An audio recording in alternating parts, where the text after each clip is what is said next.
I am CA Sanjay Mundra from Calcutta, presenting before you Constitution Provisions of GST. 101 Amendment Constitution में article 246 ए लाया है। Alcohol को छोड़ दो, पेट्रोल को छोड़ दो, टोबैको में सब कुछ है, एंटरटेनमेंट छोड़ दो। जीएसटी कॉम्पेंसेशन स्टेट को सेंट्रल देगा। जीएसटी काउंसिल बनाई है। 1/3 वोट सेंट्रल का, 2/3 स्टेट का, हाफ कोरम हो, 3/4 मेजोरिटी। जीएसटी 99% तो है ही रहेंगे। फिर नो टीचर की भी चाबी कहीं और होती है ना। आज हमारी जीएसटी की तीसरी क्लास है। आज भी टॉपिक वही चल रहा है, इंट्रोडक्शन। लास्ट 2 क्लास में हमने भी इंट्रोडक्शन ही किया। एक बार 5 मिनट लेते हैं और जितना अभी तक हमने पढ़ा एक बार फटाफट बोल लेते हैं। Thereafter we'll move to new topics. अभी तक हमने क्या किया है? अभी तक हमने किया है कि GST is an indirect tax paid by the supplier, borne by the recipient. Supply पे GST लगती है। Supply is something more than sale. Supply sale से बहुत ज़्यादा है। यदि आप स्टॉक ट्रांसफ़र करते हो तो वो सेल नहीं है, परंतु वो सप्लाई है। यदि आप प्रिंसिपल से एजेंट को माल भेजते हो तो सप्लाई है लेकिन सेल नहीं है। आप एम्प्लॉयज़ को गिफ्ट करते हो, वो सप्लाई नहीं है, सॉरी सेल नहीं है, परंतु सप्लाई है। फिर हमने किया कि इंडिया में डुअल मॉडल चलता है। डुअल मॉडल मतलब एक ही ट्रांजेक्शन पे एक साथ 2 tax, CGST and SGST। Obviously पैसा अपना अपना जाता है। ये इंट्रा स्टेट सप्लाई पे है। इंटर स्टेट सप्लाई पे IGST लगेगा। We have done why. फिर हमने बताया कि यदि इंट्रा यूनियन टेरिटरी सप्लाई है तो उस पर CGST एंड UTGST लगता है। What is UTGST we have done. और उसके बाद ये सब की है छोटी छोटी बातें। फिर हम लोग ने शायद कॉम्पेंसेशन से इसके ऊपर एक लाइन लिखी होगी। लिखा? I doubt. नहीं लिखा। ठीक है, चलो उसी बात पे बाद में करेंगे। तो GST फाइनली ITC का मेन खेला है। इनपुट पे जितना आपने टैक्स दिया वो आउटपुट के टैक्स से एडजस्ट हो जाएगा। ये इनपुट का आउटपुट से एडजस्टमेंट होने के कारण ये वैल्यू एडेड टैक्स है। फिर हमने सेक्शन 49 सब सेक्शन 5 किया कि कौन किससे एडजस्ट होगा। CG से, फिर IG से, IG से, फिर CG से, फिर SG से, फिर UT से। फिर आपने अमेंडमेंट पढ़ा थी। आजकल वो ज़माना नहीं रहा। आजकल IG पहले IG से एडजस्ट होता है, फिर किसी से भी एडजस्ट हो सकता है आपकी चॉइस पे। एक सेक्शन नया आया 49A, वो भी मैंने आपको बताया थी। सबसे पहले ITC का IGST का ITC एग्जॉस्ट होना चाहिए, तभी कुछ और यूटिलाइज हो सकता है। फिर हमने आपको ये भी बताया कि ITC कितने भी साल तक कैरी फॉरवर्ड हो सकती है। इसके ऊपर तो हमने 1-2 सम बनाए, ख़त्म कर दिया कहानी। फिर हमने बताया कि ultimate burden of GST falls on consumer. उसके ऊपर मैंने एक्सप्लेनेटरी एग्जाम्पल बनाया। फिर मैंने ये भी बताया कि क्यों CGST आने से स्टेट को नुकसान है, सॉरी GST आने से स्टेट को नुकसान है, सेंट्रल को फ़ायदा है। वो सब हमने डिपिक्ट किया। और इसीलिए कॉम्पेंसेशन से इस कॉन्सेप्ट आया कि स्टेट को कोई भी नुकसान हुआ तो सेंट्रल उसको 5 साल तक कॉम्पेंसेट करेगा। ये सब बातें करते करते हमारी दूसरी क्लास ख़त्म हो रही थी। फिर हमने कंप्यूटेशन ऑफ GST पे बहुत सारे वैरायटीज़ बनाए, काफ़ी सारे अच्छे सम्स बनाए। वैसे आज 1-2 और बना लेंगे। फिर हम लोग आ गए रजिस्ट्रेशन टॉपिक में। ये रजिस्ट्रेशन के लिए 2 बेसिक सेक्शन है, 22 एंड 24। 22 में बोला हुआ है टर्नओवर बेस रजिस्ट्रेशन और 24 में बोला हुआ है irrespective of turnover base registration. Turnover base registration में बोला हुआ है कि जिनका टर्नओवर 40 लाख से ज़्यादा है उनको रजिस्ट्रेशन कराना पड़ेगा। 40 लाख का टर्नओवर ज़्यादा है, क्या चीज़ का, गुड्स का या सर्विस का? गुड्स का। लेकिन कुछ स्टेट में ये लिमिट 10 लाख है। कौन से स्टेट में? मणिपुर, मिजोरम, त्रिपुरा, नागालैंड। और कुछ जगह ये लिमिट 20 लाख है। कहाँ कहाँ? सिक्किम, अरुणाचल प्रदेश, मेघालय, असम, उत्तराखंड, पौंडीचेरी, तेलंगाना। अरे होलसेल में मिल के बोल पाए। हाँ, ये नहीं चलेगा, ये नहीं चलेगा। पूरा 8 जन को पूरा सारा बोलना पड़ेगा। कोड भी था तुम्हारे पास, सपूत महा क्यों नहीं यूज किया? S for Sikkim, A for Arunachal Pradesh, P for Pondicherry, U for Uttarakhand, T for Telangana, M for Meghalaya, A for Assam, A for Assam. ठीक है, लास्ट क्लास थोड़ा डावाडोल था, ए फॉर आसाम कंफर्म हो गया। उसके बाद हमने फिर ये किया कि सर्विस, बाकी सब में 40 लाख। सर्विस के केस में कहीं पे भी 40 लाख नहीं है। सर्विस के केस में यदि आपका टर्नओवर 20 लाख से ज़्यादा है तो आपको रजिस्ट्रेशन कराना मैंडेटरी है, और 4 स्टेट में यदि आपका टर्नओवर 10 लाख से ज़्यादा है तो आपको रजिस्ट्रेशन कराना मैंडेटरी है। ये 4 स्टेट वही है जो पहले थे, मणिपुर, मिजोरम, त्रिपुरा, नागालैंड। यदि आप गुड्स एंड सर्विस दोनों की डीलिंग करते हो तो आपके लिए लिमिट 20 लाख ही है, 40 लाख नहीं है। ये सब करते करते सेक्शन 22 ओवर हो गया। सेक्शन 24 में हमने किया कि यदि आप इंट्रा स्टेट, कुछ नहीं किया, ओके। यहाँ पे हमारी क्लास एंड हो गई। मैडम जीएसटी कुछ आता है कि कुछ नहीं आता? बैठो। तो आप सर्विस टैक्स वैट पढ़ के आए हो आप, तो आपने जीएसटी कुछ सुना भी नहीं कभी किसी से कुछ? चलो, फील्ड वर्क तो किसी ने कुछ नहीं दिया, सब बच्चे हैं। नॉलेज है ना, व्हाट इज जीएसटी, सप्लाई पे लगता है, आईटीसी होती है, ये जो अभी मैं बोला सब आपको समझ में आ रहा था? परफेक्ट। तब तो आप मेरे जितना जानती हो, बस खत्म। चलो आगे बढ़ते हैं। अभी तक हमने सेक्शन 22 की बात की, 24 में भी हम लोग आ गए। सेक्शन 24 में एग्जैक्टली ये क्या है, ये तो हम लोग रजिस्ट्रेशन चैप्टर में ही करेंगे, लेकिन फिर भी थोड़ा बहुत यहाँ पे बता देते कि वैसे तो रजिस्ट्रेशन 40 लाख के बाद कराना है, 20 लाख के बाद कराना है, लेकिन सेक्शन 24 बोलता है कि आपका टर्नओवर साइड हटाइए।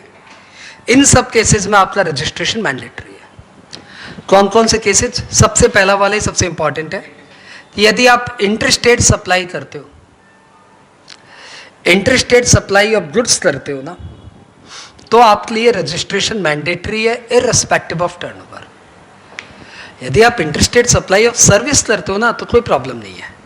यानी हम लोग सीए इन प्रैक्टिस जो यहाँ से बिहार की भी ऑडिट करते हैं, हमारे लिए रजिस्ट्रेशन मैंडेटरी नहीं है अनलेस अनटिल हमारा टर्नओवर 20 लाख से ऊपर हो जाए।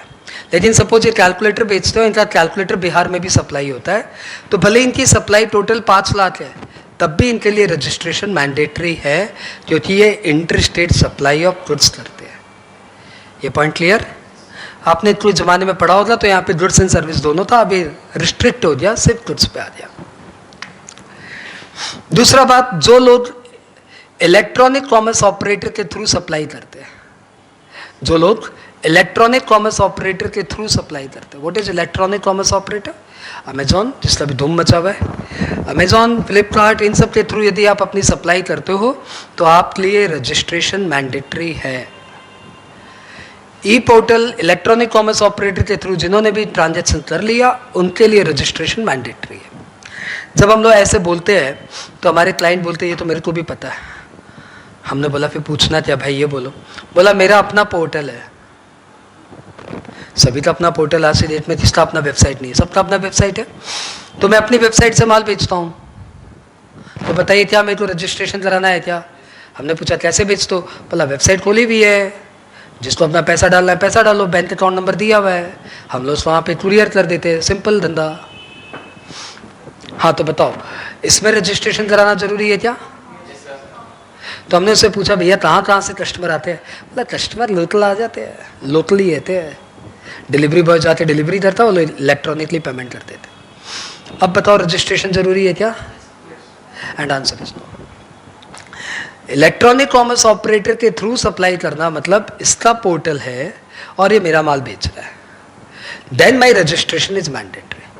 लेकिन यदि मेरा पोर्टल है, मैं अपना माल बेच रहा हूं, तो मुझे रजिस्ट्रेशन जरूरी नहीं है। Is that clear? यानी कंप्यूटर के थ्रू माल बेच रहे हो, इंटरनेट के थ्रू माल बेच रहे हो, that is not the criteria. किसी और के पोर्टल को यूज करके माल बेच रहे हो, then it is the essence. Clear? Then आपको रजिस्ट्रेशन कराना पड़ेगा. इलेक्ट्रॉनिक कॉमर्स ऑपरेटर के थ्रू आप माल बेच रहे हो, यानी किसी और के पोर्टल में आप अपना माल बेच रहे हो. ठीक सर, ये सर्विस के लिए भी अप्लाई होता है क्या? लेकिन सर्विस का केस आप बाद में पढ़ेंगे और अच्छे से. चलो नेक्स्ट, इलेक्ट्रॉनिक कॉमर्स ऑपरेटर के बाद जिन लोगों को टीडीएस काटना है, टीसीएस कलेक्ट करना है, उनको तो रजिस्ट्रेशन कराना ही पड़ेगा. अब आपने जीएसटी में टीडीएस का नाम सुना है क्या? हाँ, क्या होता है? व्हाट इज जीएसटी का टीडीएस? फटाफट बोल दो. हाँ, नहीं, सीजीएसटी एसजीएसटी काटता है 1% की रेट से, दैट इज ओके. कौन काटता है, कब काटता है? 2.5 लाख से ऊपर की सप्लाई होती है तो कौन काटता है? एंड आंसर इज पहले ओरिजिनली यही लॉ आया था सेक्शन 52 जो ये बता रहे हैं कि 2.5 लाख से ऊपर की सप्लाई होने पे 1% जीएसटी का टीडीएस कटेगा.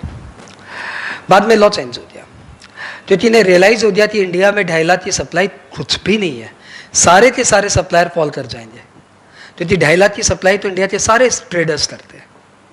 तो फिर इन्हें रियलाइज हुआ कि फिर टीडीएस के 12 रिटर्न और भरने पड़ जाएंगे. ऐसे ही 37 रिटर्न के कारण लोग सड़क पे आए हुए, ऊपर से 12 रिटर्न और पब्लिक मारेगा उतार के. इन्हें बहुत जल्दी रियलाइज हो गया और इन्होंने हाथों हाथ टीडीएस को डेफर कर दिया. और बाद में इन्होंने जो नया नोटिफिकेशन लाया उसमें इन्होंने बोला कि टीडीएस सिर्फ गवर्नमेंट या गवर्नमेंट एंटिटी को काटना है. गवर्नमेंट एंटिटी को टीडीएस काटना है यदि वो 2.5 लाख से ऊपर की कोई सप्लाई लेता है तो यदि आज मैं कोई 2.5 लाख का परचेज करता हूं तो मुझे कोई टीडीएस नहीं काटना. बात क्लियर? तो दैट इज क्वाइट रिलैक्सिंग. इसलिए टीडीएस अपनी थोड़ी सी वैल्यू कम हो रही है उसकी, क्योंकि अभी जन का टॉपिक नहीं है, ये सिर्फ गवर्नमेंट या गवर्नमेंट एंटिटी है. थोड़ा सा और समझा तो ये टीडीएस होता क्या है. सपोज मैंने गवर्नमेंट को कोई 10 लाख की सप्लाई कर दी, अब ये क्या होगा, कैसे ऑपरेट होगा, मुझे थोड़ा सा क्लैरिटी दे दो. सपोज मैंने गवर्नमेंट को 10 लाख रुपए की सप्लाई कर दी, तो बताओ क्या होगा? अरे फटाफट बता दो. गवर्नमेंट मेरा 1% टीडीएस काट देगा, है ना? 1% टीडीएस गवर्नमेंट कैसे काटेगा ये भी बता दो. मतलब क्या करेगा, काट देगा, मतलब क्या होगा? मतलब गवर्नमेंट मुझे 10 लाख पेमेंट नहीं करके 1% काट के पेमेंट कर देगा. और वो 1% कहाँ रहेगा? जीएसटी में जमा कर देगा. किसके नाम से? मेरे नाम से. ठीक है, मुझे कैसे मालूम पड़ेगा मेरा टीडीएस जमा हुआ कि नहीं हुआ? वो टीडीएस रिटर्न भर दिया, मेरे को कैसे मालूम पड़ेगा मेरा टीडीएस जमा हुआ कि नहीं हुआ? क्या मेरे पास कोई टीडीएस सर्टिफिकेट आएगा? नहीं सर, कौन जमाने में? वो ठीक वर्ड बोले थे, जीएसटी पोर्टल. अचानक आप certificate. GST is a paperless mechanism, तो डोंट एक्सपेक्ट एनी सर्टिफिकेट. अब ये जो आपका टीडीएस कटा है आपको पोर्टल में नजर आएगा. पोर्टल में कहाँ देखूं? टीडीएस टीसीएस बोल के मेरा कोई लेजर होगा क्या? Answer is no. आपके सिर्फ 3 ही लेजर होते हैं, e cash ledger, e credit ledger and e liability ledger. GST में हमारे नाम से बस 3 ही लेजर होते हैं, e cash ledger, e credit laser, ई लायबिलिटी लेजर.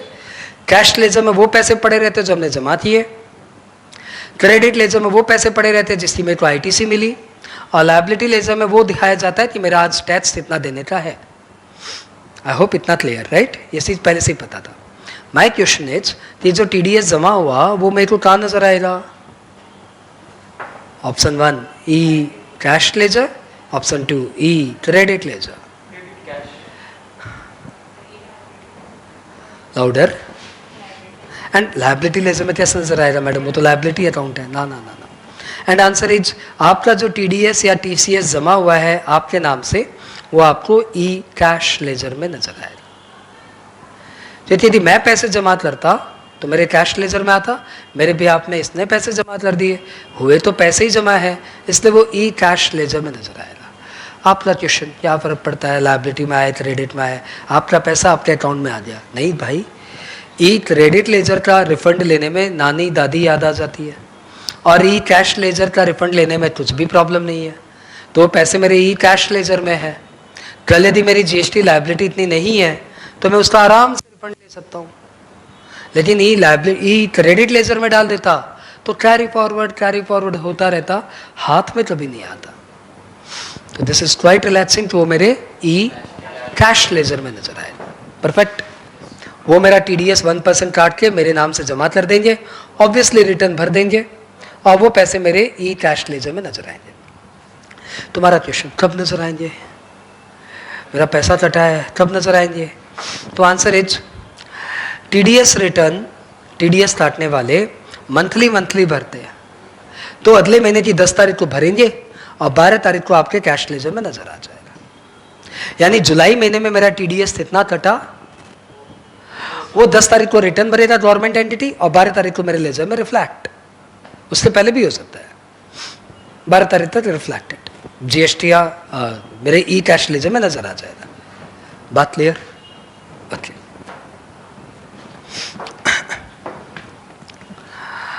तो TDS कॉन्सेप्ट क्लियर हुआ, थोड़ा सा क्लियर हुआ।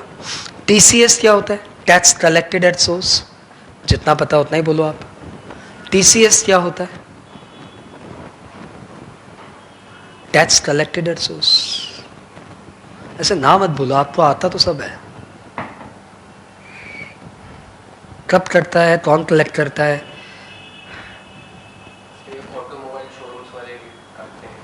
TCS नहीं, वो इनकम टैक्स को ऑटोमोबाइल्स वाले काटते हैं सर। इनकम टैक्स में जो TCS कलेक्ट होता है ना, वो आपने ऑडिट में देखा होगा, वो इनकम टैक्स वाला TCS है। लग्जरी कार पे लगता है, 10 लाख से ऊपर की कार पे TCS कलेक्ट होता है 1%, वो अलग है, वो इनकम टैक्स है। ये GST है। हाँ, टिम्बर वो भी इनकम टैक्स वाला है। टिम्बर पता कौन कौन से पे लगता है?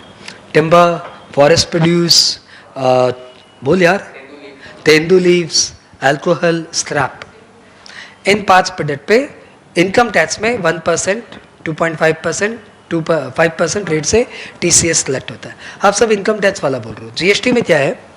GST में प्रोडक्ट स्पेसिफिक नहीं है, ये कार है, ये तेंदू लीव्स है, ये क्या है, कुछ नहीं। यदि आपने इलेक्ट्रॉनिक कॉमर्स ऑपरेटर के थ्रू माल बेचा ना, तो इलेक्ट्रॉनिक कॉमर्स ऑपरेटर अपना कमीशन आपसे लेगा, और साथ ही साथ वो 1% TCS भी आपसे ले लेगा। यानी सपोज मैं अमेजोन के थ्रू अपना माल बेचता हूँ, अमेजोन वाले आपको पता नहीं 12% कमीशन काटते हैं हम लोग से, तो वो 12% कमीशन अपना रहेगा, वो 1% और रख लेगा, 12% अपनी जेब में रख लेगा, 1% गवर्नमेंट में मेरे नाम से जमा कर देगा। इस तरीके से सपोज मेरी 100 रुपये की सेल हुई, तो मेरे हाथ में 87 रुपये आएंगे, 87 रुपीज। बात क्लियर? पतला क्लियर? ये TCS वो लोग कलेक्ट करके गवर्नमेंट में जमा कर देंगे। TCS रिटर्न भी मंथली भरा जाता है, अगले महीने की 10 तारीख। वो पैसे भी मेरे ऑब्वियसली ई कैश लेजर में नजर आ जाएंगे। तो TDS तो थोड़ा कम पॉपुलर है GST में। गवर्नमेंट को 2.5 लाख से ऊपर की सप्लाई करो तो TDS लगता है। TCS तो आप पोर्टल के थ्रू, किसी और के पोर्टल के थ्रू, इलेक्ट्रॉनिक कॉमर्स ऑपरेटर के थ्रू आपने जो भी माल बेचा, सब पे TCS है। तो TCS is much more popular. मैं थोड़ा आपको और अच्छे से समझाने की कोशिश करता हूँ ताकि आप भूले ही ना। मतलब कई बार ऐसा होता है ना, चीज़ों को ज़्यादा ही बोल देता है तो फिर चीज़ें भूलते ही नहीं है।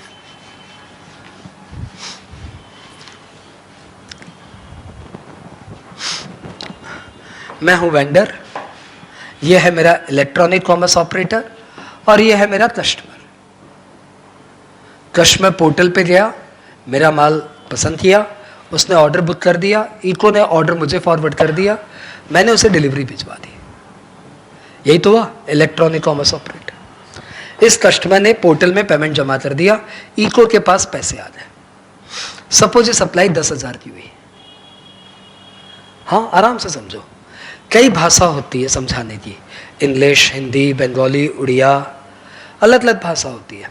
एक और भाषा है, उस भाषा का नाम है अकाउंटेंसी। वो बहुत प्यारी भाषा है, उससे भी समझ में आ जाता है। तो कस्टमर अपने बुक्स में एंट्री करेगा, परचेज किया है, परचेज अकाउंट डेबिट, उसका GST लगा है, यदि उसको ITC मिलने वाला है तो ITC टू बैंक, पेमेंट कर चुका अगला। हाँ, 10,000 का माल है, सपोज 12% GST, अगले ने 11,200 दे दिया, कस्टमर अपने घर, खत्म। पैसा किसके पास आया? इलेक्ट्रॉनिक कॉमर्स ऑपरेटर के पास। कितना आया? 11,200। ठीक है, ये पैसा किसका है? इसका है कि वेंडर का है? पूरा का पूरा पैसा वेंडर का है, इसका तो 1 रुपया भी नहीं है। पूरा 11,200 वेंडर को दे देना चाहिए, लेकिन ये बोलेगा नहीं नहीं भाई मेरा कमीशन तो दो मुझे। हाँ, तो ये कमीशन काट लेगा अपना क्या रेट से, 12%, सपोज 12 नहीं 10% कमीशन कर देते, 10%। तो 10% क्या चीज़ था, 11,200 था कि 10,000 का, 10,000 का ऑब्वियसली है ना। 1,000 रुपया इसने अपना रख लिया कि सर ये मेरा कमीशन, मैं आपको बात बात ये पैसे भिजवा रहा हूँ। अचानक गवर्नमेंट ने बोला सुनो, जहाँ अपना कमीशन कलेक्ट करते हो वहीं पे हमारा TCS भी कलेक्ट करके हमें जमा करो। इसने पूछा सर क्या रेट से, बोला 1%। ओके, तो इसने TCS कलेक्ट कर लिया 1%। क्या चीज़ का 1%, क्या चीज़ का 1%, 10,000 का 1%, 100 रुपये। तो इसने TCS 1% कलेक्ट करके रख लिया। अब इसको वेंडर को कितना देना है, वेंडर भाई तुम्हारा 11,200 होता है, मैंने 1,000 कमीशन रख लिया और गवर्नमेंट ने बोला 1% तुम्हारा TCS रख लो, ये वो रख लिया, बाकी पैसे तुम्हारे अकाउंट में ट्रांसफर हो गया। ये TCS का पैसा गवर्नमेंट को अगले महीने की 10 तारीख को जमा कर देगा। जब रिटर्न भरेगा तो TCS का पैसा जमा कर देगा। ये भाषा अच्छी लग रही है। इसके अकाउंट में देखो, इसका माल सेल हुआ है कितने का, 10,000 का। इसको GST देना है, यस, सपोज GST लेते हैं, IGST मान लेते हैं, IGST 1,200 रुपये। हाँ अच्छा, ये इलेक्ट्रॉनिक कॉमर्स ऑपरेटर से कितना पैसा पाता है, कहाँ से 11,200, नजर ही आ रहा है, नहीं समझ में आता, कोई बात नहीं, इसको कमीशन देना पड़ेगा 1,000 रुपया, इसका खर्चा है। और TCS इसलिए एसेट्स है 100 रुपये, और इस तरीके से इसके हाथ में आएंगे 10,100। हाँ, अब जब ये गवर्नमेंट को GST जमा करेगा तो गवर्नमेंट को बोलेगा हे गवर्नमेंट 1,200 रुपया मुझे तुम्हें GST देनी है, उसमें से आपको याद ही होगा मेरा पैसा ऑलरेडी आपके पास पहुंचाया जा चुका है, बाकी मैं आपको पेमेंट कर देता हूँ, बात ये पेमेंट कर देगा। अच्छी लगी है भाषा, अच्छी लगी है भाषा। We should love this language, क्योंकि अल्टीमेटली जब हम लोग ऑडिट पे जाते हैं तो यही लैंग्वेज हमें मिलती है, हम इसको डिकोड करते हैं, है ना। जब हम ऑडिट पे जाते हैं तो इसी भाषा में सब कुछ लिखा रहता है, and we decode this language. और फिर वहाँ पे हम लोग बच्चों की तरह उनसे पूछते हैं ये क्या चीज़ है, मतलब थोड़ा बता दीजिए, तो बोलता है तो ये GST हुआ, ये तो हुआ। क्यों पूछे मुझसे, मुझे भाषा नहीं आती क्या, हम लोग भी पूछते हैं, हम लोग बोलते हैं लेकिन ये तो कुछ और बोल रहा है, आप तो कुछ और बोल रहे हो, तब हम लोग उनको बोलते हैं कि आपके अकाउंट्स में एरर है। So you should always love this language, being a commerce student you should love this language. यही लैंग्वेज हमें डिकोड करनी रहती है, और इसी लैंग्वेज के बाद हम लोग अपने क्लाइंट से एक्सप्लेनेशन मानते हैं। ये लैंग्वेज हमारे सामने आ जाती है, फिर क्लाइंट के एक्सप्लेनेशन से जब लैंग्वेज मैच नहीं होती तब हम लोग क्वालिफिकेशन पुट ऑन करते हैं। ये सब गड़बड़ है भाई। चलो एनी हाउ क्लियर, इको एकदम क्लियर। कौन काटता है, इलेक्ट्रॉनिक कॉमर्स ऑपरेटर कलेक्ट करता है, काटता नहीं है, तुमसे 100 रुपया और लेता है। ओके, कहाँ रिफ्लेक्ट होती है, ई कैश लेजर में। कब तक, अगले महीने की 10 तारीख को जमा करेगा, तुम 12 तारीख तक अपना पोर्टल खोल लो, आ जाएगा। ओके,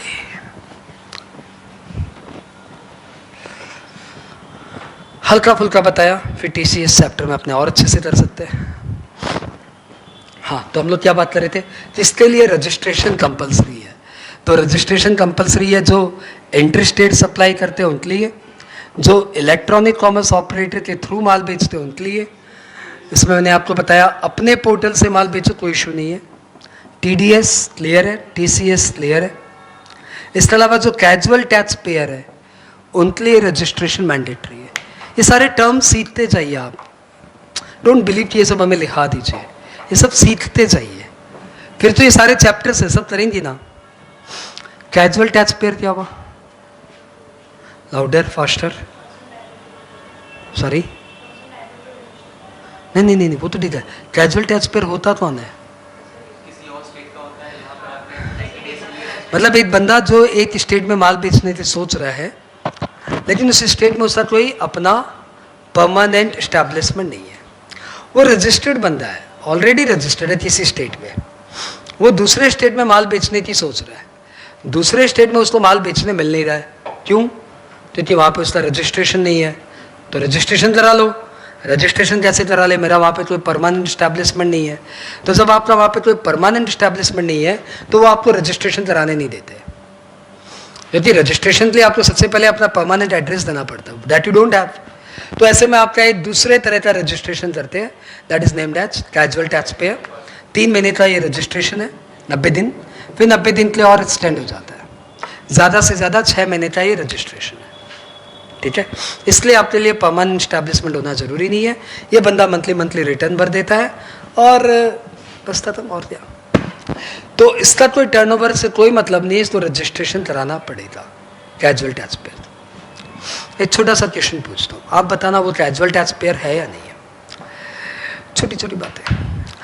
मैं हूँ गुजरात से और मैं हूँ ज्वेलरी का शॉपकीपर, ज्वेलरी का शॉपकीपर फ्रॉम गुजरात। मेरी ज्वेलरी बहुत पॉपुलर है, बहुत हिट है, मेरी कारीगरी बहुत अच्छी है, मेरी डिज़ाइंस बहुत अच्छी है। तो बॉलीवुड के लोग मुझे बुलाते ही रहते हैं आए दिन, ये बार आ जाइए।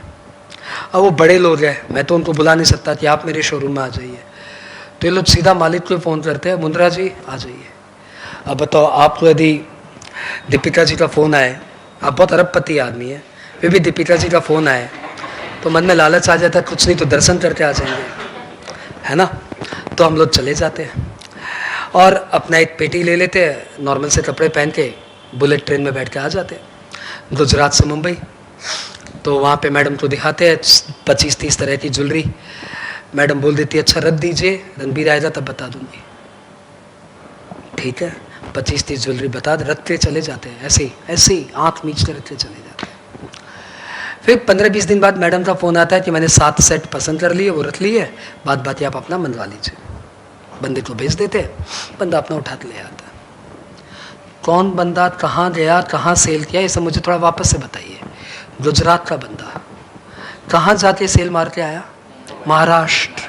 महाराष्ट्र में उसका कोई शॉप है? नहीं। कोई ऑफिस, परमानेंट एड्रेस? नहीं।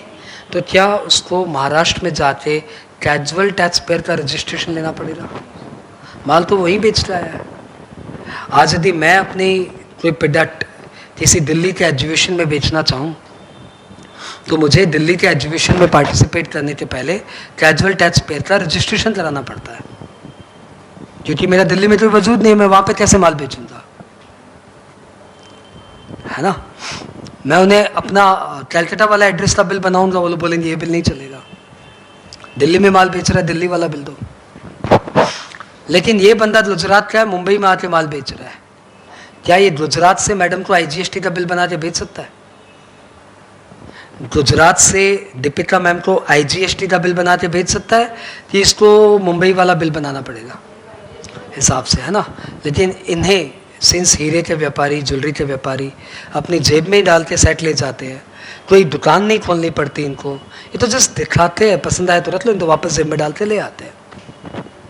इन्हें ये रिलैक्सेशन दिया गया कि ओके, यह आपका डिस्प्ले था, आपकी मार्केटिंग थी, या आप यहाँ पे माल बेच नहीं रहे हो, या आपकी मार्केटिंग काउंट होगी, आप अपना दिल्ली से ही, सॉरी गुजरात से ही IGST का बिल बता दीजिए। सो दे हैव बीन रिलैक्स। लेकिन वही गुजरात का कोई कपड़ा का व्यापारी अपना वहाँ पे एक टेम्परेरी 10 दिन के लिए गरबा स्टॉल लगा दे, हाँ GST लग जाए, कैजुअल टैक्स पे का रजिस्ट्रेशन लेना पड़ेगा। Concept clear? ये हल्का सा एक्सेप्शन याद रहेगा ज्वेलरी वाला, चलो भाई। ये सिर्फ ज्वेलरी वालों के लिए एक्सेप्शन।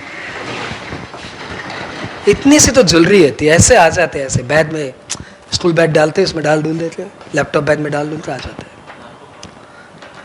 करोड़ों का। नहीं, स्टॉल लगा लिया तो बात अलग है। स्टॉल लगा लिया, आप एग्जीबिशन में पार्टिसिपेट कर लिए तो अलग बात है।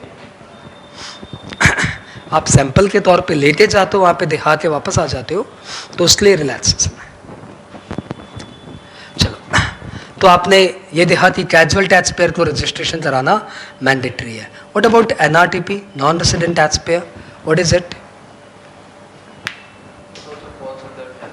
नहीं, ये है क्या, भला क्या ये चीज? नॉन रेसिडेंट टैक्स पेयर भी कैजुअल टैक्स पेयर का ही है, बस इसका नाम के साथ जो लगा हुआ है वो इसका इंटरप्रिटेशन है। ये यानी इंडिया का नहीं है, नॉन रेसिडेंट है। इसका इंडिया भर में कोई वजूद नहीं है।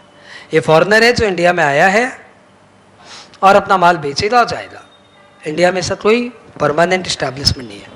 इसका इंडिया में परमानेंट इस्टेब्लिशमेंट है, पर्टिकुलर तुम्हारे स्टेट में इसका परमानेंट इस्टेब्लिशमेंट नहीं है। इसका तो इंडिया भर में परमानेंट इस्टेब्लिशमेंट नहीं है। और ये भी कैजुअल टैक्स पेयर की तरह 90 दिन का रजिस्ट्रेशन लेगा, जो 90 दिन के लिए एक्सटेंड हो सकता है। 180 दिन के बाद तो दोनों को ही आउट होना पड़ेगा।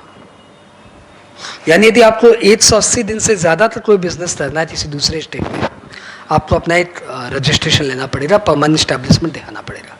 परमानेंट स्टैब्लिशमेंट स्टूडेंट थोड़ा अदरवाइज देते हैं। परमानेंट क्या होता है? कुछ नहीं, यहाँ पे दुकान भाड़े पे ले लो, that will be termed as permanent establishment. वहाँ पे यदि मैं कोई 11 महीने के लिए भाड़े पे कोई दुकान लेता हूँ, that is a permanent establishment. Address होना चाहिए मेरा वहाँ पे। ओके, इन दोनों में अंतर है।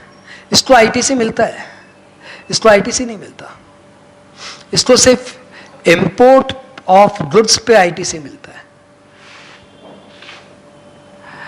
इसको सिर्फ इंपोर्ट ऑफ गुड्स का आईटीसी मिलता है, और कोई चीज का आईटीसी नहीं मिलता। लेकिन इसको पूरा आईटीसी मिलता है। इसलिए सिंस इसको आईटीसी मिलता है, ये 3 रिटर्न भरता है, जीएसटी 1, 2, 3, और ये एक ही रिटर्न भरता है। सिंस कैजुअल टैक्स पेयर को आईटीसी मिलता है, इसलिए वो 3 रिटर्न भरता है, नॉर्मल डीलर की तरह। और नॉन रेसिडेंट टैक्स पेयर को सिंस आईटीसी नहीं मिलता, इसलिए वो सिंगल रिटर्न भरता है। क्लियर? ओके, ये सब बातें आप बाद में अलग से करोगे। अभी आपका इंट्रो चल रहा है। आप बिलीव इसमें करिए कि मैं सुनूंगा मुझे याद हो जाएगा, सुनूंगा मुझे याद हो जाएगा, इसमें बिलीव करिए। मैं सारी चीज कॉपी में लिखाऊंगा, ये अलग बात है, फिर भी आप बिलीव इसमें करिए। तो सेक्शन 24 में क्या बोला हुआ है? किसको रजिस्ट्रेशन कराना जरूरी है? जो इंटरस्टेट सप्लाई ऑफ गुड्स करते हैं, जो इलेक्ट्रॉनिक कॉमर्स ऑपरेटर के थ्रू माल बेचते हैं, जिनको टीडीएस काटना रहता है, टीसीएस काटना रहता है, जो कैजुअल टैक्स पेयर है, जो एनआरटीपी है, इन लोगों को रजिस्ट्रेशन कराना जरूरी है। ठीक है, और भी नाम होंगे, लेकिन अभी हम लोग इतना से लेते चल रहे हैं। जब रजिस्ट्रेशन की बात आई तो सेक्शन 23 भी समझो आप। इसमें बोला हुआ है इनको रजिस्ट्रेशन नहीं कराना। 22 में क्या बोला हुआ है? रजिस्ट्रेशन कराना मैंडेटरी है टर्नओवर बेस। 24 में क्या बोला हुआ है? रजिस्ट्रेशन कराना मैंडेटरी है इररिस्पेक्टिव ऑफ टर्नओवर। 23 में क्या बोला हुआ है? ये लोग रजिस्ट्रेशन से एग्जाम्प्टेड है। कौन कौन? तुम्हारा फेवरेट एग्रीकल्चरिस्ट। जो बंदा एग्रीकल्चरिस्ट है, तो आपको पता है किसान के साथ कोई पंगा नहीं है हमारे इंडिया में। किसान राजा हमारे देश का। ठीक है, एग्रीकल्चरिस्ट को कोई रजिस्ट्रेशन नहीं कराना। अब ये बताओ, एग्रीकल्चरिस्ट यदि टैक्सेबल सप्लाई भी शुरू कर दे तो, मतलब वैसे तो हम आलू बना के बेचता है, आलू उगा के बेचता है, लेकिन अभी मैंने इन दिनों में एक आलू की फैक्ट्री बनाई है, मतलब जिसमें चिप्स और बनते हैं। वैसे तो हम धान उगाता है, पैडी, लेकिन अभी मैंने एक राइस मिल भी बना ली है। तो बताइए, क्या मुझे रजिस्ट्रेशन कराना पड़ेगा? लाउडर। नहीं, रिवर्स चार्ज मैकेनिज्म में, मैं टोबैको में मुझे रिवर्स चार्ज में वो बायर जीएसटी दे रहा हूँ। मैं तो आलू उगाता हूँ, आलू पे तो जीएसटी है ही नहीं, ना बायर देता है ना सेलर देता है। मैं हूँ आलू का खेती बाड़ी या धान की खेती बाड़ी, दोनों पे जीएसटी नहीं लगती। तो मैंने धान की खेती करते करते मैंने पैसे इकट्ठे करके राइस मिल बना ली। राइस मिल में बनता है चावल, चावल पे भी जीएसटी नहीं लगती। चावल का एक भूसा निकलता है, ब्राउनी या कुछ बोलते हैं उससे, वो ऑयल निकालता है, उस पर जीएसटी लगती है, उस पर जीएसटी लगती है। तो ऑब्वियसली राइस मिल में वो ब्राउनी बन रहा है, मैं नाम शायद कुछ गड़बड़ बोल रहा हूँ, लेकिन पक्का है कि वो भूसा है और उससे तेल निकलता है, that is use for that. तो वो एक बार ब्राउनी बोलता, हाँ वीडियो वाले में किसी को पता हो तो भैया माफ़ करें, ब्राउनी बोलते हैं। तो ब्राउनी निकल रहा है, वो अच्छा खासा निकल रहा है। 40 लाख का तुम ब्राउनी बेच देता है, 1 करोड़ का चावल और 5-7 करोड़ का धान बेच देता है। ये मेरा धंधा है, रईस लोग हैं हम लोग भी। बताओ, क्या मुझे रजिस्ट्रेशन कराना है? तो मेरा ब्राउनी पे जीएसटी नहीं लगेगा? नहीं, मैं तो प्रोसेस करके ऑयल बनाता ही नहीं हूँ सर। मैं तो पैडी लेके उसको मिल में डाल देता हूँ, चावल बन जाता है, स्क्रैप आता है ब्राउनी, भूसा, वो भूसा भी बेच देता हूँ। उस भूसे को बेचने से मेरे को आ जाते कितने 22-23 लाख रुपए, 40-50 लाख रुपए, 50 लाख रुपए आ जाते हैं। तो बताओ क्या उस 50 लाख के भूसे पे मुझे जीएसटी देनी है? परफेक्ट, देनी है जीएसटी। क्यों? क्योंकि मैं किसान हूं? नहीं नहीं नहीं नहीं, फार्म हाउस बीच में तुम बेवजह ले आया, फार्म हाउस की तो बात ही नहीं आ रही है। एंड आंसर इज, किसान जब तक एक्सक्लूसिवली एग्रो प्रोड्यूस का काम कर रहा है ना, तब तक तो उसको रजिस्ट्रेशन नहीं कराना। लेकिन वो किसान पंथी छोड़ के असल दुकानदारी पंथी, व्यापारी पंथी स्टार्ट कर दिया है, तो फिर उसके लिए रजिस्ट्रेशन कराना है एज सुन एज उसकी व्यापारी पंथी का टर्नओवर 40 लाख से ऊपर हो जाए। एग्रीगेट टर्नओवर नहीं, व्यापारी पंथी का टर्नओवर।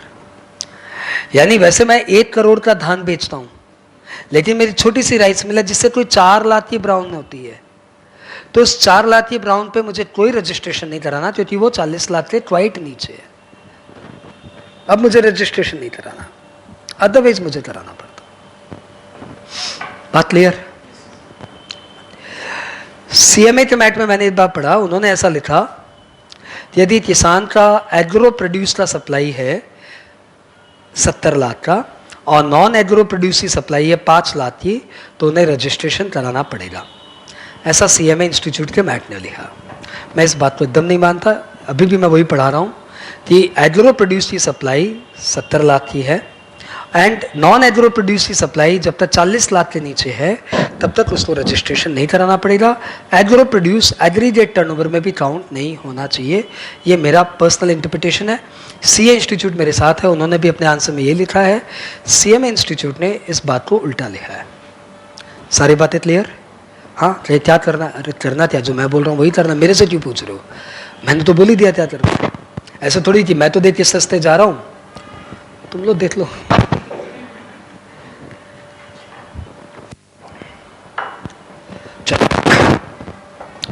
तो एग्रीकल्चरिस्ट को रजिस्ट्रेशन नहीं कराना जब तक वो एक्सक्लूसिवली एग्रो प्रोड्यूस में डील कर रहा है। थोड़ा बहुत नॉन एग्रो प्रोड्यूस हो तब भी चलेगा। और किसको रजिस्ट्रेशन नहीं कराना? एक ऐसा बंदा जो एक्सक्लूसिवली एग्जैम्प्टेड सप्लाई करता है। एक्सक्लूसिवली यानी आप सिर्फ एग्जैम्प्टेड प्रोडक्ट बेचते हो और कुछ नहीं बेचते। जैसे किताबें आर एग्जैम्प्टेड प्रोडक्ट, बुक्स। अब यदि मैं सिर्फ किताबों में डील करता हूं तो मुझे रजिस्ट्रेशन नहीं कराना। आप डॉक्टर हो, आपका टर्नओवर अनाप शनाप है, लेकिन सिंस आपकी डॉक्टरी एग्जैम्प्टेड सप्लाई काउंट होती है, हाँ, तो भले ही आपका टर्नओवर 20 लाख से ज़्यादा हो, आप एक्सक्लूसिवली एग्जैम्प्टेड सप्लाई करते हो, इसलिए रजिस्ट्रेशन नहीं कराना। परंतु आपको पता, होम्योपैथी डॉक्टर असल बिगड़ गए। वो डॉक्टरी कम करते हैं, दवाइयाँ ज़्यादा बेचते हैं। नहीं, एलोपैथी छोड़ो, वो दवाइयाँ बेचते हैं। तो वो आते हैं अपने यहाँ पे प्रिस्क्रिप्शन में 7 दवाई लिख देते हैं और 7 दवाई कहाँ मिलती है? उन्हीं के काउंटर पे। तो उन्हें रजिस्ट्रेशन कराना है कि नहीं कराना? डॉक्टरी इज एग्जैम्प्टेड सप्लाई, परंतु दवाइयाँ इज टैक्सेबल सप्लाई। हाँ, अब बताइए इस पे रजिस्ट्रेशन कराना है कि नहीं कराना? आंसर इज यस, कराना है। तो एक डॉक्टर साहब का क्वेश्चन है, वो बता दो। छोटे से डॉक्टर साहब है, छोटी सी क्लिनिक है, बोलते हैं मुंद्रा जी एक बात बताइए, अपना तो आप देख ही रहे हो, धंधा ठीक ठाक ही है, तो कुछ खास नहीं है। 7 लाख की अपनी फीस आ जाती है डॉक्टरी करके और 15 लाख की अपने दवाई बेच देते हैं। तो आप बताइए हमें रजिस्ट्रेशन कराना है कि नहीं कराना है? 7 लाख की डॉक्टरी की फीस विच इज एग्जैम्प्टेड और 15 लाख की medical supply, medicine supply, that is taxable.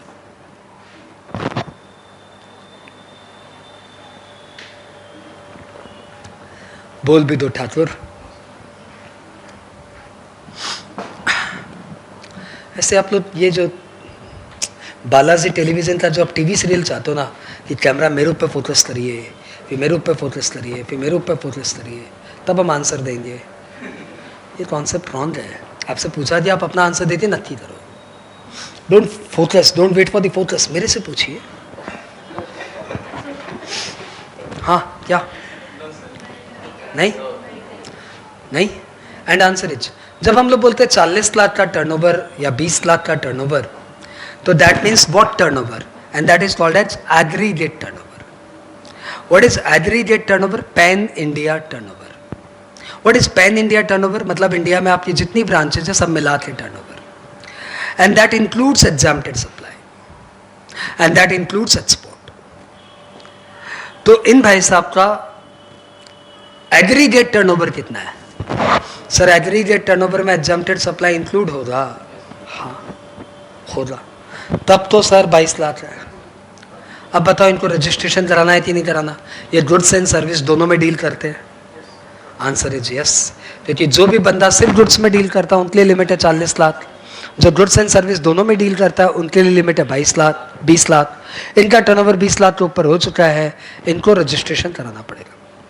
ये उतना ही सत्य है कि सपोज ये डेटा ऐसे हो जाता 17 और 5, तब भी यही बात रहता, रजिस्ट्रेशन कराना पड़ेगा. ऑब्वियसली 17 लाख पे आपको जीएसटी नहीं देना, आपको जीएसटी 5 लाख पे देना है, लेकिन आपके लिए रजिस्ट्रेशन मैंडेटरी है. सारी बातें क्लियर? बस इसका इकलौता ही एक्सेप्शन है जो मेरे दिमाग में है, सीएमए तो वो भी नहीं मानता.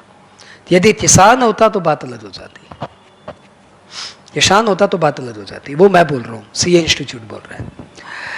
लेकिन बात ये चल रही है, कोई भी बंदा एग्जैम्प्टेड सप्लाई टैक्सेबल सप्लाई का कॉम्बो करके सप्लाई कर रहा है तो उसका एग्रीगेट टर्नओवर काउंट करते समय exempted supply taxable supply all India supply count होगी एज अ होल.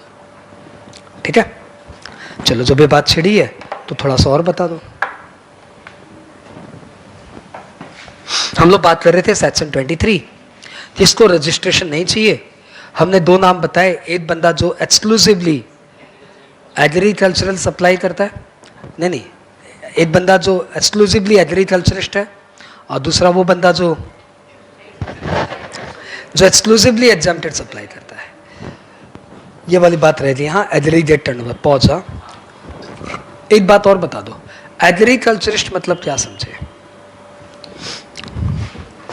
एक कंपनी है जो अच्छा खासा खेती बाड़ी का काम कर रही है.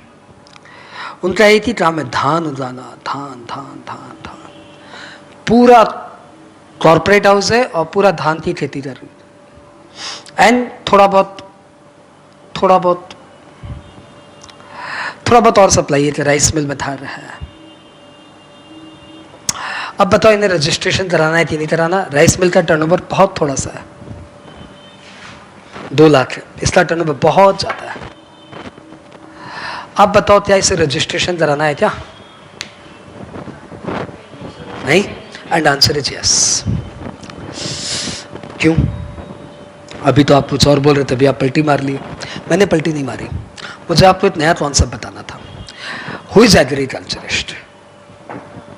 ये आपने नहीं पूछा. सबसे बड़ी प्रॉब्लम यही थी, आप लोग लगता है कि हाँ एग्रीकल्चरिस्ट किसान, अरे जो खेती करता है.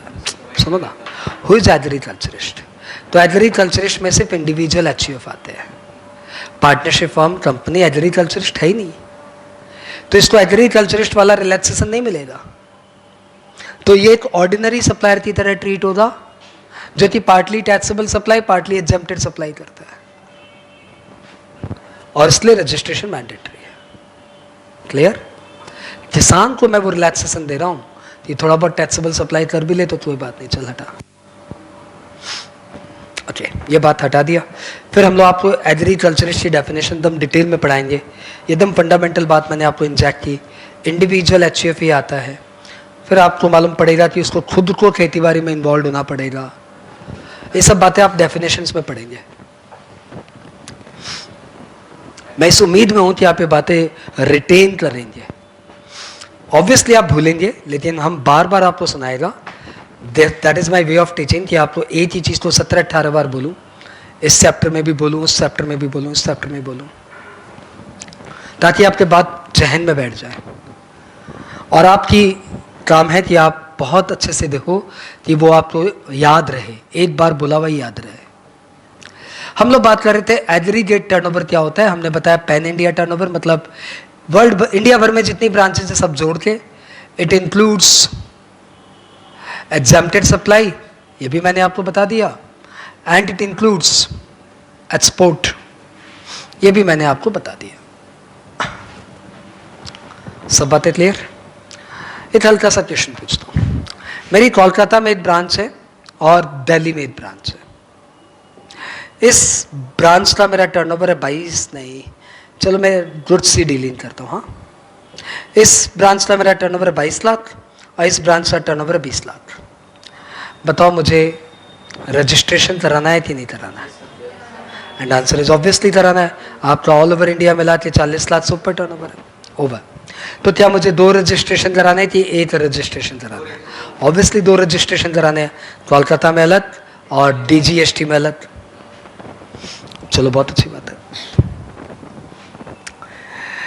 इसको 20 लाख की जगह 10 लाख कर देते हैं।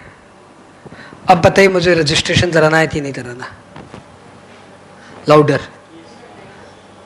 नहीं कराना यार, 40 लाख के नीचे का टर्नओवर है, क्यों कराऊं? इंटर स्टेट सप्लाई कौन कर रहा है? मेरी अलग अलग स्टेट में ब्रांच है। मैंने कब बोला यहां से यहां माल जाता है? यहां पे खरीदता हूं, यहां बेचता हूं, यहां पे खरीदता हूं, यहां बेचता हूं, खत्म। रजिस्ट्रेशन नहीं कराना? नहीं कराना।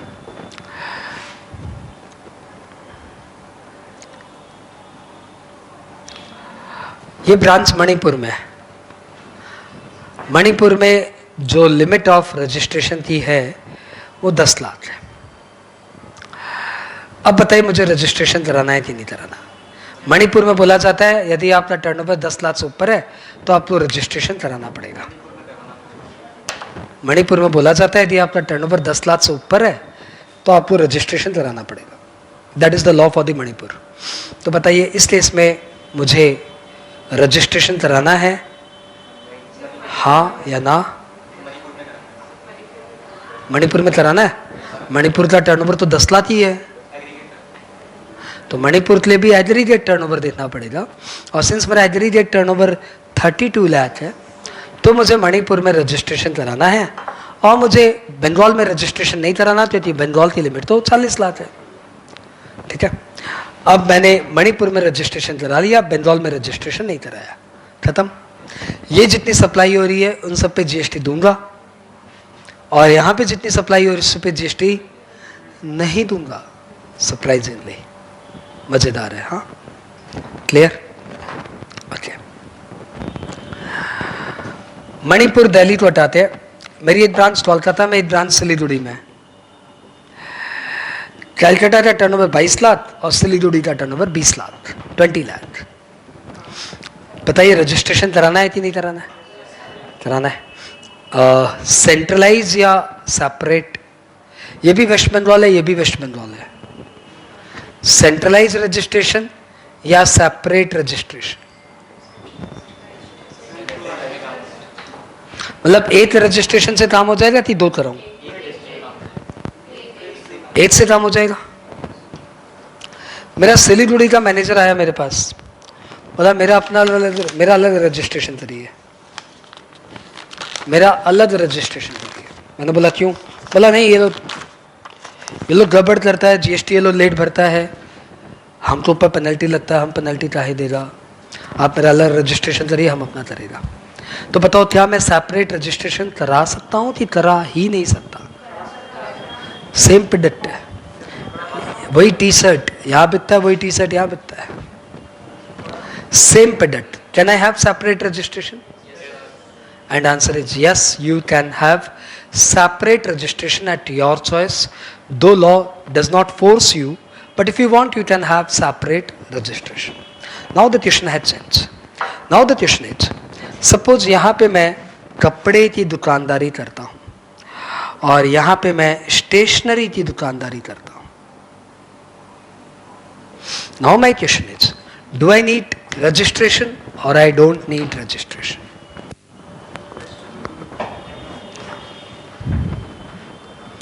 बिंदास बोलते जाइए, आपके जो दिमाग में सबसे पहले आता है ना वो सबसे बेसिक राइट होने की chance. You know, first love at first sight, उसका क्या वैल्यू, क्या महिमा उसकी।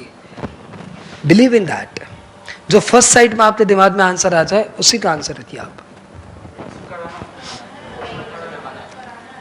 कराना पड़ेगा, कराना पड़ेगा। डन, देखा, फालतू सोच रहे थे आप। Believe in one concept. मैंने देखा, मुझे ये लगा, मैंने बोल दिया, बस खत्म। अब बताइए सेपरेट रजिस्ट्रेशन की सेम रजिस्ट्रेशन? सिंगल रजिस्ट्रेशन से काम नहीं चलेगा क्या सर? आइटम तो चेंज हो गया।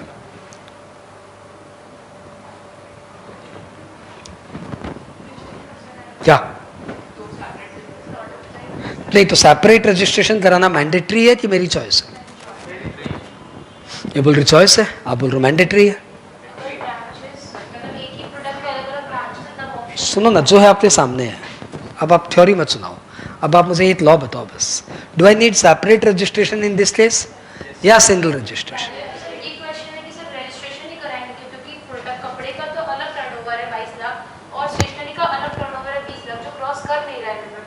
क्यों? टर्नओवर तो 42 लाख हो गया। देखो कोई बात नहीं, आपके दिमाग में क्वेश्चन है, आपने पुट ऑन किया, बहुत अच्छी बात है। तो देखो मैंने आपको बोला था it is pan India turnover. Pan India turnover मतलब पैन वाइज देखिए, पैन वाइज देखिए, प्रोडक्ट वाइज मत देखिए। ये बताइए टर्नओवर, छोड़ दो भाई, छोड़ बैठना आराम से।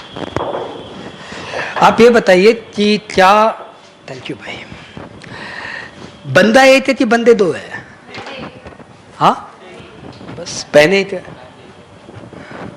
अच्छा आप ऐसे समझो ना, आप ऐसे समझो, अपने नीचे चलते हैं, एक ग्रॉसरी शॉप मिलेगी, नहीं तो हावड़ा ऐसे चलते किसी भी शॉप में घुस जाओ, वहाँ पे आप देखेंगे यहाँ पे कपड़ा बेच रहा है, पर्दे, दिवाली आ रही, पर्दे के कपड़े बेच रहा है, वहाँ पे आर्टिफिशियल ज्वेलरी बेच रहा है, यहाँ पे टी शर्ट का काउंटर ला रहा है। आप बोले भाई आदमी की क्या है, यहाँ पे कपड़े, यहाँ पे आर्टिफिशियल ज्वेलरी, यहाँ पे पर्दे, यहाँ पे जूते, ऐसे बेच रहा है। हाँ भैया अपना यहाँ तो जो कस्टमर आए जो ले जाए, सब बेच रहा है एक ही दुकान में। अब बताओ अलग अलग टर्नओवर रहेगा क्या? बंदा एक है तो जो चाहे बेच ले, सब मिला के बता कितना टर्नओवर, मार्केट ओवर। वैसे ये वर्ड बहुत अच्छा है, pan India turnover. Product India turnover नहीं है, पैन इंडिया टर्नओवर है। हटाओ, अब रजिस्ट्रेशन तो कराना पड़ेगा, ये बात तो तय हो गई। वापस अपने उसी क्वेश्चन में आ जाए, क्या एक रजिस्ट्रेशन से काम हो जाएगा कि सेपरेट रजिस्ट्रेशन? एक से काम हो जाएगा? नसीब अच्छा आपका। आज से कुछ महीने पहले नियम ये था, डिफरेंट बिजनेस वर्टिसेज होने पे सेपरेट रजिस्ट्रेशन। अब इन्होंने बिजनेस वर्टिसेज डेफिनेशन को ही डिलीट मार दिया। पहले ये था कि ये अलग बिजनेस वर्टिसेज है, ये अलग बिजनेस वर्टिसेज है, ये अलग प्रोडक्ट है, अलग प्रोडक्ट है, तो इसको डिफरेंट बिजनेस वर्टिसेज बोलते थे। वो डेफिनेशन डिलीट हो गई। अब लॉ बोलता है सुनो, एक स्टेट में तुम्हारा 2 ब्रांच है, तुमको एक रजिस्ट्रेशन कराना है कि 2 कराना है, तुम्हारा चॉइस है। प्रोडक्ट सेम है कि प्रोडक्ट डिफरेंट, इससे कोई फर्क नहीं पड़ता। प्रोडक्ट सेम है कि प्रोडक्ट डिफरेंट है, इससे कोई फर्क नहीं पड़ता। तुम्हारा सेपरेट ब्रांच है एक ही स्टेट में, तो it is totally up to you कि आप 2 रजिस्ट्रेशन कराना चाहोगे कि 1 कराना चाहोगे। It is your choice. चलो अच्छी बात है। जैसे मैटर चॉइस होता है ना, चॉइस, तो बताओ फिर क्या करें? आपने ट्राम देखी है, ट्राम या बसेस देखी होगी? बसेस में 2 दरवाजे होते हैं। कभी बस ऐसे हमारे यहाँ के सामने रुकती ना, तो हम लोग बोलते इस दरवाजे से भी जा सकते हैं, इस दरवाजे से भी। क्या चाला बोल मतलब 2 ऑप्शन होते ही हम लोग इतने मतलब ऐसे हो जाते हैं, हाँ तो यहाँ से चले थी, यहाँ से चले, बता फिर। We love decision making. हाँ तो बोल फिर क्या करना है? अब बताओ इस केस में वी हैव द चॉइस कि आप चाहो तो कराओ, चाहो तो मत कराओ। तो बताओ क्या ऑप्शन देता ही नहीं, तो सिंपल ही था सिंगल रजिस्ट्रेशन। अब ऑप्शन दे रहा है, तो बताओ सेपरेट रजिस्ट्रेशन कराए कि सिंगल रजिस्ट्रेशन कराए? Sorry separate. Why? Tell me one reason why separate registration?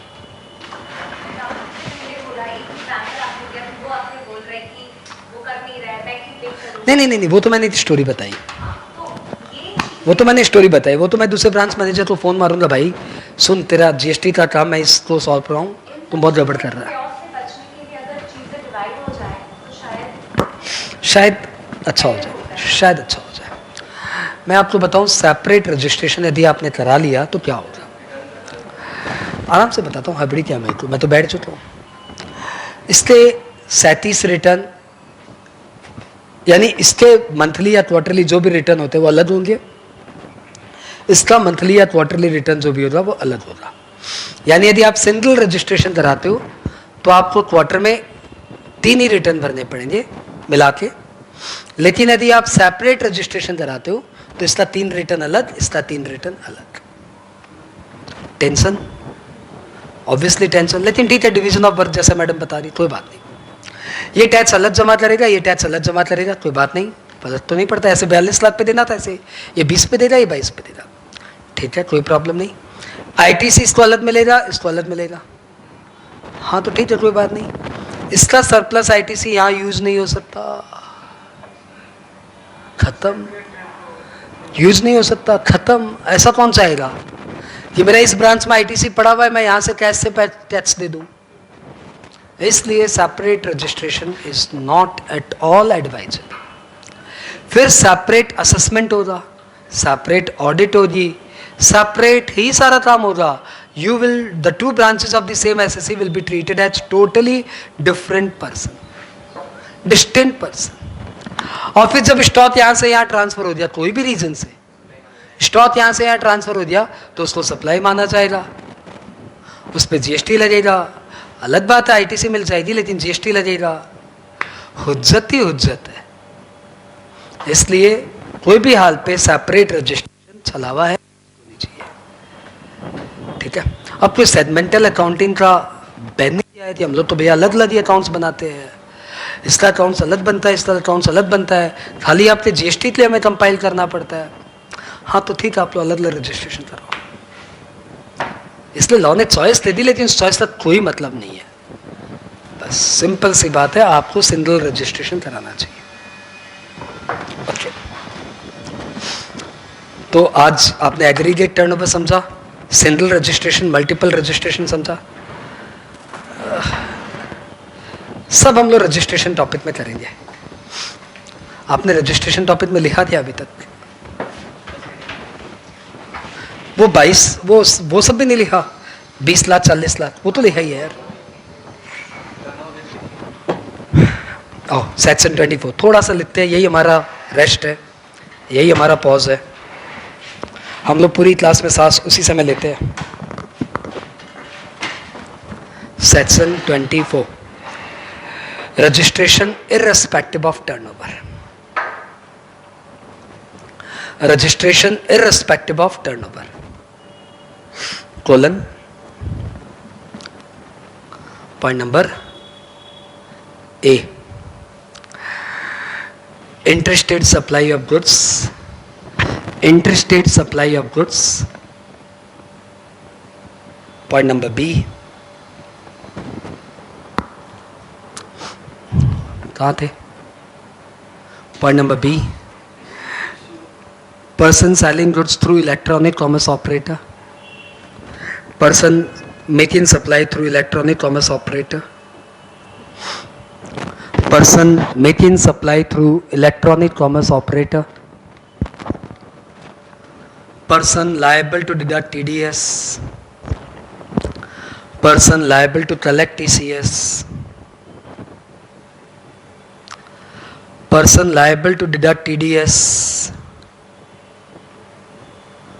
person liable to collect TCS. Next, casual taxpayer, NRTP, casual taxpayer, NRTP, etc. और एक आधे नाम लिखना है, लिख लो भली। आपने नाम सुना होगा OIDRS, ऑनलाइन, मैं तो फुल फॉर्म में भूल जाता हूँ यार। OIDRS,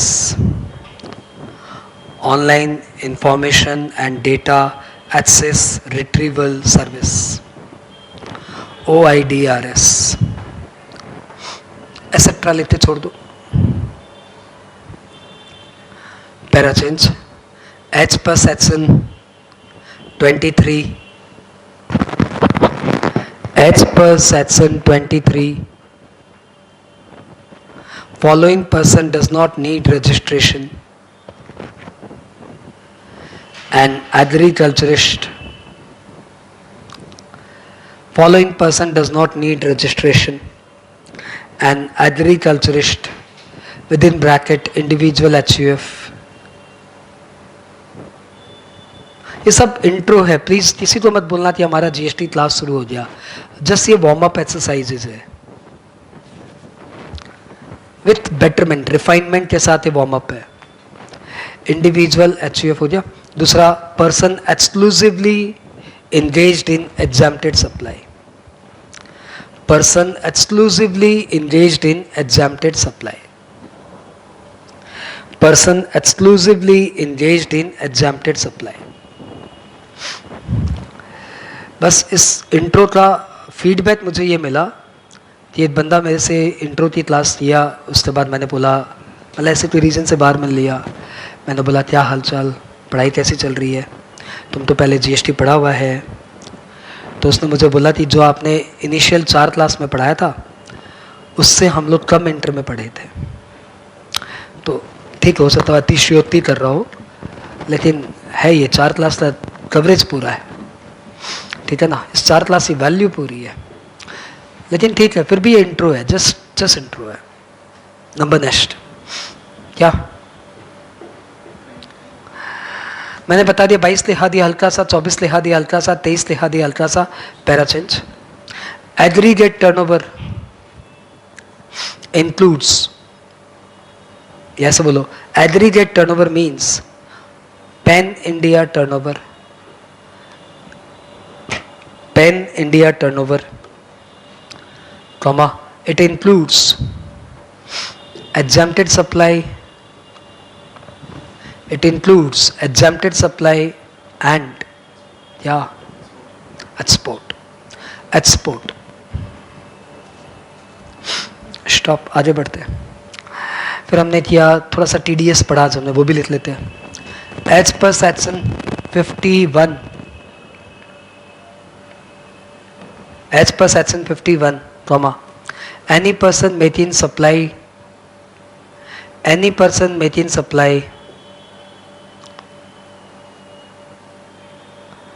in excess of 2,50,000 to government undertaking, government entity, to government undertaking, government entity, then recipient will deduct TDS. Recipient will deduct TDS at the rate 1%.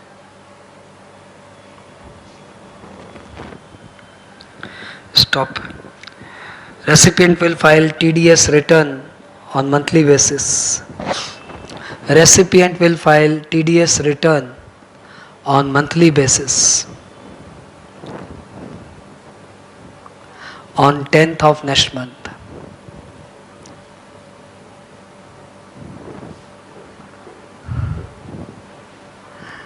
On 10th of next month.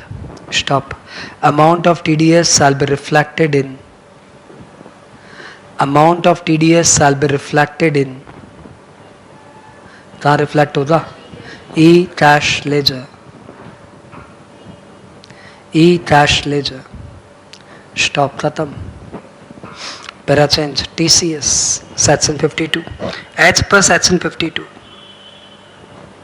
As per section 52, comma,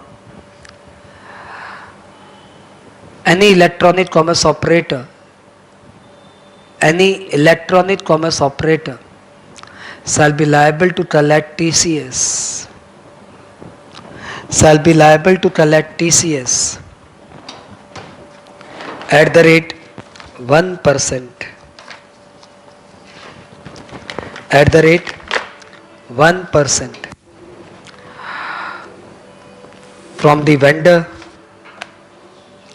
making supply, from the vendor making supply through electronic commerce operator.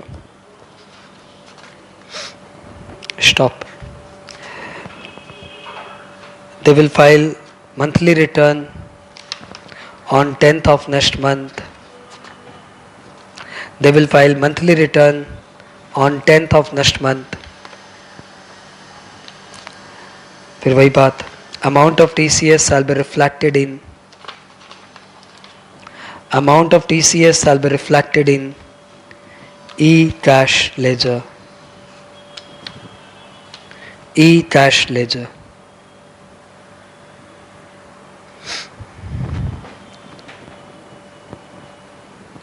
Stop पैराचेंज। आपने aggregate turnover समझ लिया, TDS TCS समझ लिया, हल्का थोड़ा registration समझ लिया।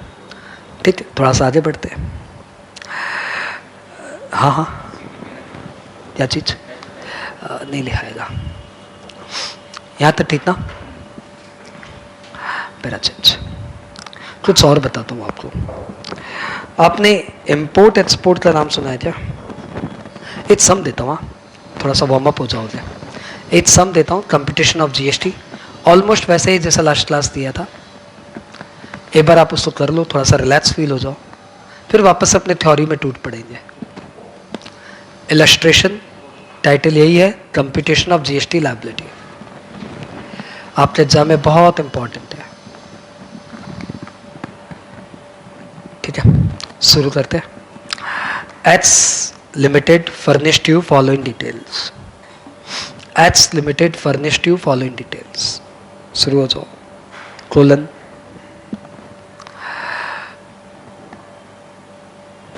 H Limited registered in West Bengal. H Limited registered in West Bengal. Point number next. Local purchase of input A. Local purchase of input A 40 lakh. 40 lakh within bracket 10% line in stock. ठीक है, rate of GST मैं बाद में बता दूंगा। Point number next. Purchase from Assam, input B. Purchase from Assam, input B 30 lakh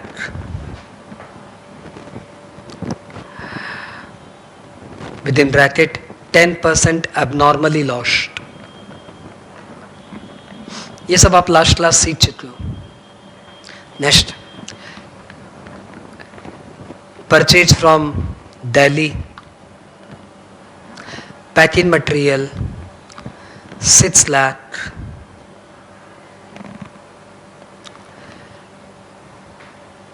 %20 normally lost। 20% normally lost। Import of machinery, import of machinery, ये थोड़ा नया आया। Import of machinery 20 lakh, 20 lakh plus 10% custom duty plus 18% IGST। अब मुझे बताओ, कस्टम ड्यूटी का ITC मिलेगा क्या? कस्टम ड्यूटी का आईटीसी मिलेगा क्या? And answer is no. GST का आईटीसी मिलता है, कस्टम ड्यूटी का आईटीसी नहीं मिलता। जब कस्टम ड्यूटी का आईटीसी नहीं मिलेगा तो कस्टम ड्यूटी कॉस्ट में ऐड होगा क्या? तो ये तो यूनिवर्सल रूल है कि जिस टैक्स की क्रेडिट नहीं मिलती वो टैक्स कॉस्ट में ऐड हो जाता है। परफेक्ट। तो मशीन का कॉस्ट माना जाएगा 20 लाख प्लस 10% 22 लाख। क्वेश्चन आता है जीएसटी किस पे लगेगा? 20 लाख पे कि 22 लाख पे? तो आंसर है जीएसटी का टॉपिक का वैल्यूएशन, उसका नाम है सेक्शन 15। उसमें लिखा हुआ है for the purpose of levying GST accessible value shall include all taxes excluding GST. तो सारे टैक्स वैल्यूएशन में इंक्लूड होंगे, जीएसटी लगाते समय सारे टैक्स इंक्लूड होंगे। तो फाइनली 18% आईजीएसटी कौन से अमाउंट पे लगेगा? 22 लाख पे। Clear? Point number next, rate of depreciation. Rate of depreciation 20%। Next,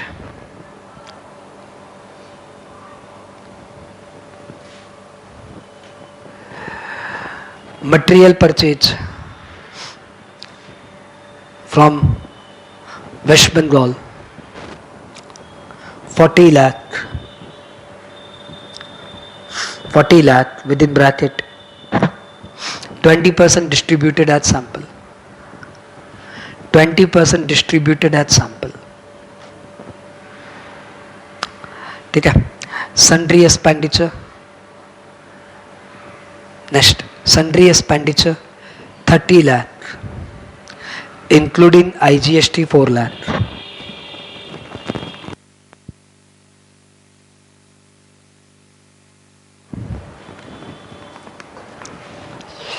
Sundry expenditure 30 lakh, including IGST 4 lakh. Profit 40% on cost. Change रहता है. Profit 40% on sales. Half of the sale interest rate. Half of the sale interest rate. Half of the sale interest rate. Half of the sale interest rate. Rate of GST 12%. जहाँ जहाँ नहीं बोला वहाँ rate of GST 12%. Find GST payable. It will take 10 minutes. अपना जोर लगाओ, बनाओ.